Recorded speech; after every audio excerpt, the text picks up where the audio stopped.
This is the CBS Evening News with Dan Rather and Connie Chung. Good evening. Connie is off tonight. The Republicans are finally getting what they wanted. The House Banking Committee opened hearings today on Whitewater and the Clinton administration. What the Republicans are not getting is an opportunity to ask many of the questions they wanted to ask, questions that could embarrass the president. Our coverage begins with Chief Washington correspondent Bob Schieffer. The committee will please come to order. Just minutes in, the hearing broke down in partisan bickering. Mr. Hinchey. Aye. Republicans fumed as Democrats voted to bar any questions about the suicide of White House aide Vince Foster. There's been too much freelance investigating, said Chairman Gonzalez. As I have said repeatedly ad nauseum, we're not here to prosecute anybody. The ranking Republican responded with a laundry list of Democratic faults. We have a great political party which has abandoned its open government tradition. It got so thick, even he soon tired of it. I will spare you some of this. Oddly, James McDougal, the Clintons' partner in the Whitewater investment, was among the spectators, but on Whitewater itself, there was little new. As expected, Lloyd Cutler, the new White House counsel, said administration aides did nothing illegal when they tipped the White House that federal investigators were looking into Whitewater, the Arkansas land development the Clintons invested in when he was governor. I have concluded there was no violation of any ethical standard, but that it would have been better if some of the issues that arose had been handled differently than they were. For example, he said the president's old friend, Deputy Treasury Secretary Roger Altman, the official in charge of the agency doing the Whitewater investigation, feared conflict of interest and offered to step aside early on. But Bernard Nussbaum, the White House counsel at that time, urged him to stay on.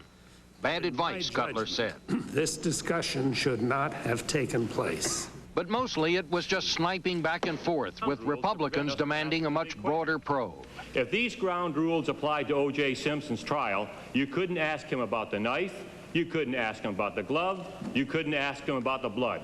All under these ground rules you could ask is, so O.J., how was your flight to Chicago? Neither the testimony nor a stack of internal White House documents released by the committee contained any startling new information, but that may change later in the week when the White House officials involved in all this are called to testify. Bob Schieffer, CBS News at the Capitol. President Clinton could have watched the Whitewater hearings on television if he wanted to.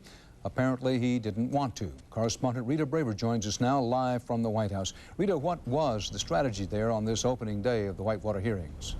Well, you're right, Dan. They made a big point of saying that the president was much too busy being presidential to watch these hearings. He was helped by the fact that he had two Middle East leaders here and a peace to talk about. In addition, he's had some congressional leaders come in. They were able to make some progress on the crime bill, which is believed to be quite important to the American people. What they were trying to show was perhaps even a little more business than usual here, Dan. And what are White House officials saying about how the hearings went today? Well, Lloyd Cutler is going to return to a chorus of attaboys. The word I heard most, I think, was masterful about his performance. What they hope is that people who are watching these hearings will be either so mystified by the details of who said what to whom that they won't care, or that they will believe that the Republicans were cheap shot artists, Dan. For the president, is there anything they're really worried about?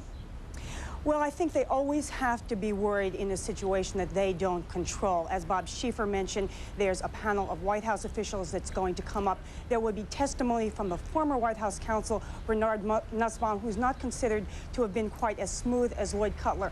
In addition, there are going to be Senate hearings. The senators so far have not been quite as warm toward the president as the House members have. A couple of people here today mentioned to me they hope that maybe some Democratic senators were watching today's hearings and getting some hints, Dan. Rita Braver at the White House. Thanks.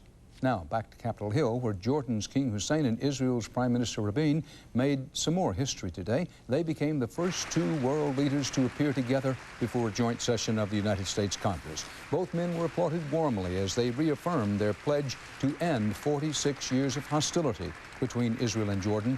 The two also joined in condemning terrorist attacks aimed at derailing the still fragile Mideast peace process. Just hours before they spoke, a bomb exploded outside the Israeli embassy in London. CBS News correspondent Mark Phillips has that part of the story. The blast sent lunchtime crowds running as police sealed off the area. Would you all please clear this area? The Israeli embassy had been blasted by a car bomb, which went off in a parking lot next door. A woman described as Mediterranean in appearance was seen getting out of the car just moments before the blast.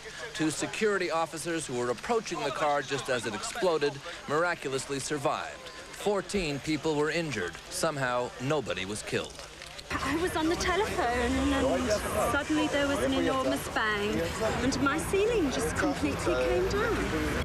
Suspicions were immediate. Here, I assume that it's somebody trying to disrupt the peace process in the Middle East.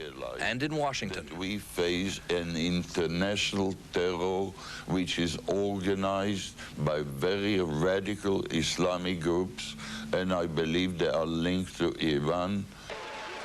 The explosion may also be linked to a devastating one at a building housing Jewish organizations in Buenos Aires last week. The death toll there has now risen to 95 and is expected to top 100. The hand of Iran is suspected there as well. And analysts have their theories why this is happening now. When there's such a huge change is taking place, those forces which are against that change know this is the time they have to strike because tomorrow it will be too late. There's a perverse Middle Eastern logic to all this. As the peace process has begun to show promise, an old battle has been renewed, and Western capitals once again find themselves on the front line in an international fight against terrorism. Mark Phillips, CBS News, London. And straight ahead on tonight's CBS Evening News, the latest from the dying fields of Zaire, where the U.S. military finally gets some water moving to thirsty refugees. Plus, Eye on America. Tonight, no end of hope from a winner on wheels. I haven't done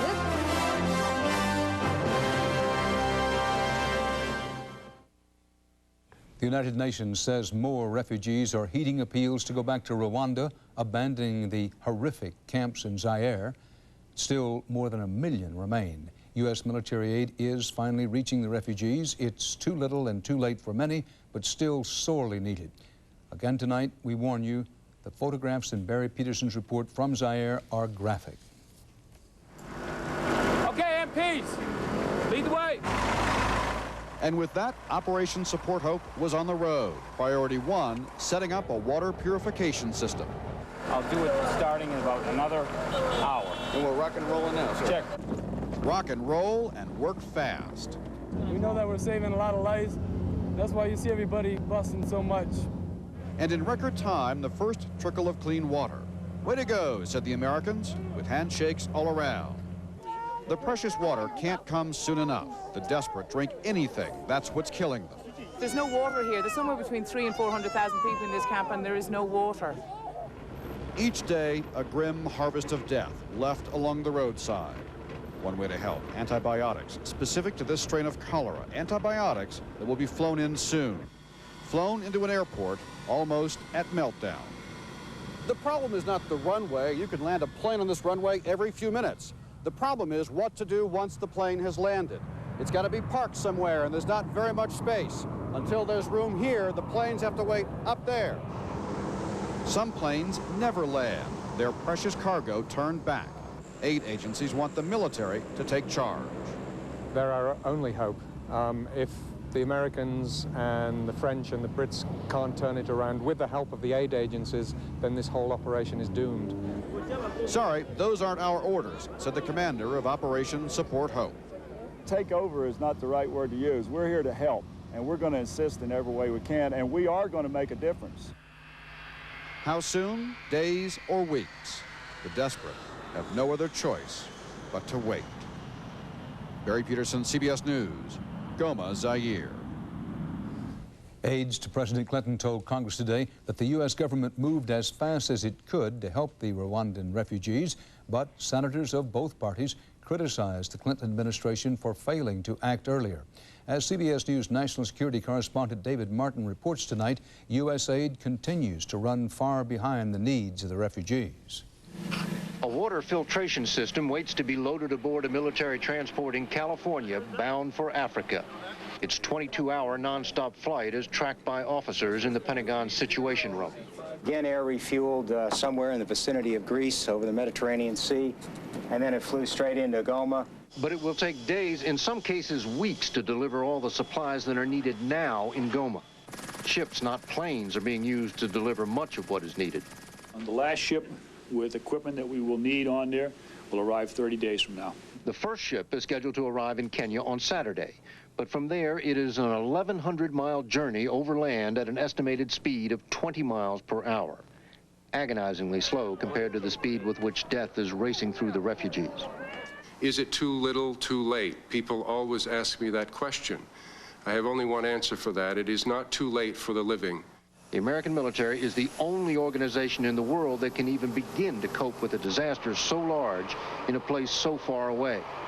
But even its best efforts are only a drop in a sea of human suffering. But it's a start. I mean, you can sit there and you can be mesmerized by the problem and do nothing, or you can start to do something. And that's exactly what we intend to do. Within the next few days, the U.S. hopes to begin flying troops directly into Rwanda to set up aid stations that can entice refugees to return to their homes. David Martin, CBS News, the Pentagon.